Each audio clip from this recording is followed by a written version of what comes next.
Friends, welcome to all of you on my YouTube channel. जैसा कि पिछले video lecture में मैंने क्लास 10th और 12th से रिलेटेड ग्रामर सेक्शंस को बताया हुआ है, उसके और वीडियो मैं आगे अपलोड करता रहूँगा। बट कुछ स्टूडेंट्स के रिकमेंडेशन पर या फिर कह सकते हैं डिमांड पर मैंने वापस से ही जो हमारा लिटरेचर सेक्शन है उसके वीडियोज को बनाना शुरू किया है, और पीछे कुछ वीडियोज मैं ऑलरेडी बना चुका हूँ। आज के इस वीडियो लेक्चर में हम लोग क्लास 10th के पोइट्री सेक्शन में जो हमारा पोइट्री है अमांडा, उसके हिंदी एक्सप्लेनेशन को समझेंगे वर्ड बाय वर्ड, और जिसके वर्ड्स की मीनिंग को मैं आपको स्क्रीन पर प्रोवाइड करा दूंगा, हिंदी वर्ड मीनिंग जो होगी। तो इसी के साथ आज के वीडियो को मैं प्रारंभ करता हूँ, स्टार्ट करता हूँ। आई होप आपको यह बोर्ड एग्जामिनेशन में अच्छे नंबर सिक्योर कराने में हेल्प करेगा। तो लेट्स बिगिन।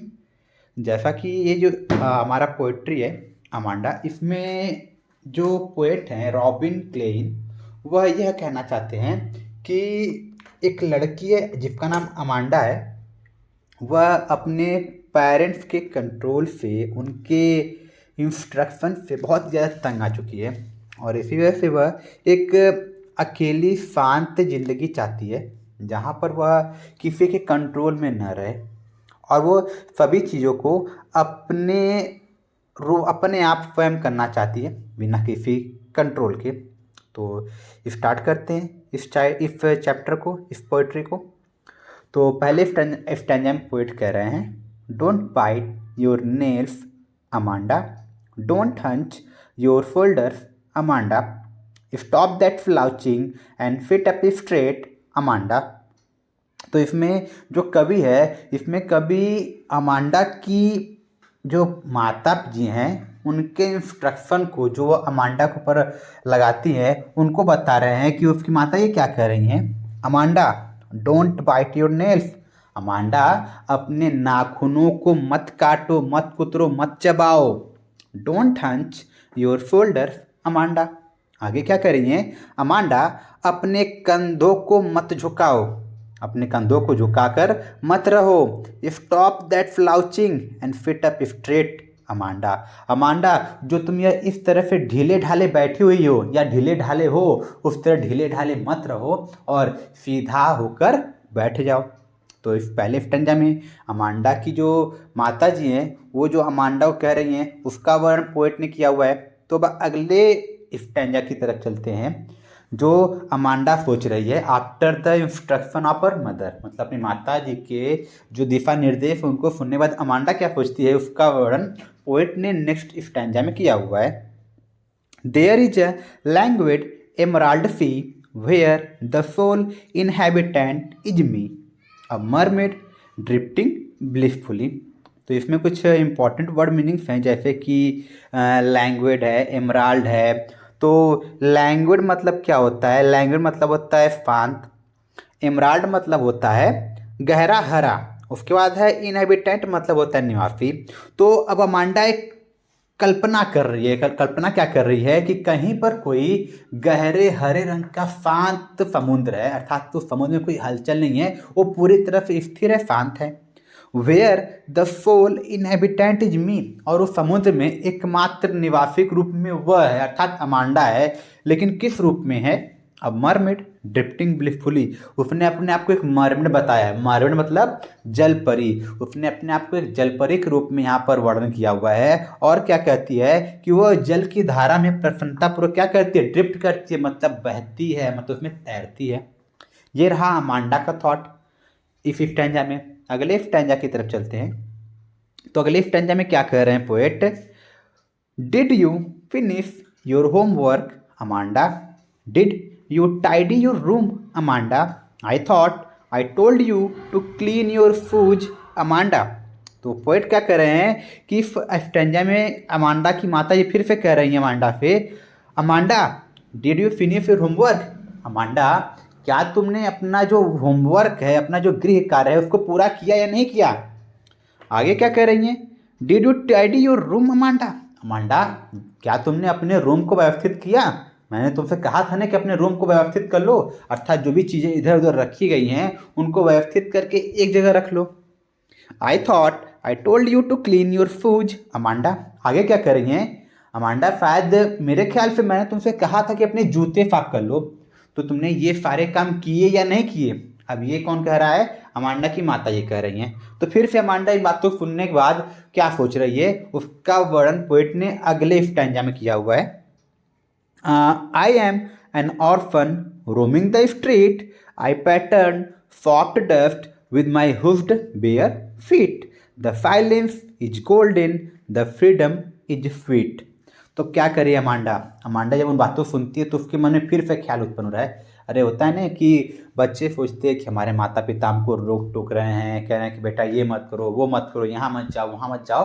तो बच्चे जब ये बातें सुनते हैं उनको लगता है कि उनके माता पिता उन पर कंट्रोल करना चाह रहे हैं। तो उनमें उनके अंदर तरह तरह के ख्याल आते हैं कि काश मैं ये होता, वो होता, अनाथ होता है, फिर कुछ भी चीज़ें हैं जो उनके दिमाग में चलती रहती हैं। तो इस स्टैंजा में अमांडा क्या सोच रही है कि आई एम एन ऑर्फन, कि मैं एक अनाथ होती। ऑर्फन मतलब अनाथ, कि मैं एक अनाथ होती। रोमिंग द स्ट्रीट, और जब मैं अनाथ होती तो मैं क्या करती? मैं गलियों में घूमती, विचरण करती, अर्थात मुझे कोई रोकने टोकने वाला नहीं होता, मैं जहाँ चाहती वहाँ जा सकती हूँ।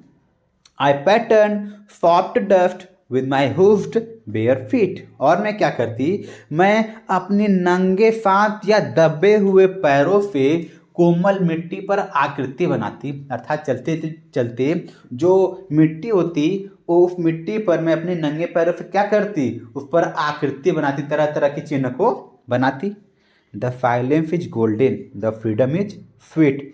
अब ये जो चुप्पी है, चुप्पी का तात्पर्य क्या यहाँ पर है कि अभी तक वो अपनी कल्पना में है, कल्पना में अपने आप को उसने अनाथ समझा है। जब अनाथ है तो उसको कोई रोकने टोकने वाला नहीं है, उसको बात बात पर कोई बोलने वाला नहीं है, तो उसके लिए ये सब चीज़ों से वो बहुत दूर है, शांत है। तो वही कह रही है, जो किसी को रोकने टोकने से दूर होने की जो शांति है वो कैसी है? वह सुनहरी है। द फ्रीडम इज स्वीट, और ये जो स्वतंत्रता है कहीं पर भी आने जाने की, जो चाहे करने की जो स्वतंत्रता है, यह बहुत ही सुखद है, बहुत ही अच्छी है। तो ये रहा अमांडा का थॉट, अमांडा का विचार इस स्टैंजा में। बढ़ते हैं अगले स्टैंजा की तरफ। Don't eat that chocolate Amanda, remember your acne Amanda, will you please look at me when I am speaking to you Amanda. अब फिर से कभी क्या कह रहे हैं कि कभी इस स्टैंजा में क्या कह रहे हैं कि अमांडा की माता जी अमांडा से कह रही हैं, Amanda don't eat that chocolate, Amanda उस चॉकलेट को मत खाओ, अमांडा उस चॉकलेट को मत खाओ। Remember your acne Amanda, Amanda क्या तुमको तुम्हारे मुहांसे याद है कि नहीं है? चॉकलेट खाने से चेहरे पे मुहांसे जाते हैं, तो तुमको तुम्हारे एक्ने, तुम्हारे मुहांसे याद है कि नहीं? इसलिए उस चॉकलेट को मत खाओ। Will you please look at me when I am speaking to you Amanda. अब आगे क्या कर रही है अमांडा की माता जी?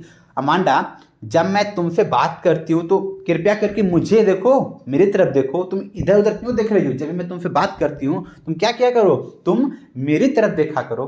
ये रहा इस स्टैंजा में अमांडा की माता जी का दिशा निर्देश, इंस्ट्रक्शन, ऑर्डर, किसके लिए? अमांडा के लिए। अब फिर से अमांडा क्या सोच रही है उसका वर्ण कवि ने अगले स्टैंजा में किया हुआ है। I am Rapunzel, I have not a care, life in a tower is tranquil and rare, I will certainly never let down my bright hair. तो अभी इस स्टैंजा में अमांडा खुद को एक रपेंजल मान रही है, समझ रही है। अब क्या रपेंजल इसका मैं बता देता हूँ। आपने एक कहानी जरूर सुना होगा जिसमें एक बच्ची होती है जिसे चुड़ैल या डायन उठा ले आती है, और वह उस बच्ची के जो बाल होते हैं वो जादुई होते हैं, वो अपने आप मतलब बहुत ही बड़े हो जाते हैं। तो वो चुड़ैल क्या कहती है, उस बच्ची को एक टावर में रखती है, इमारत में रखती है, और उस टावर को बिल्कुल एक खड़ी एक परपेंडिकुलर टावर होता है जिस पर चढ़ना किसी के लिए पॉसिबल नहीं होता है। तो जब उस चुड़ैल को उस पर चढ़ना होता है तो अमांडा सॉरी जो लड़की होती है वो अपने बालों को नीचे कर देती है, और बाल इतने बड़े होते हैं कि वो चुड़ैल उन बालों को पकड़ के ऊपर आ जाती है।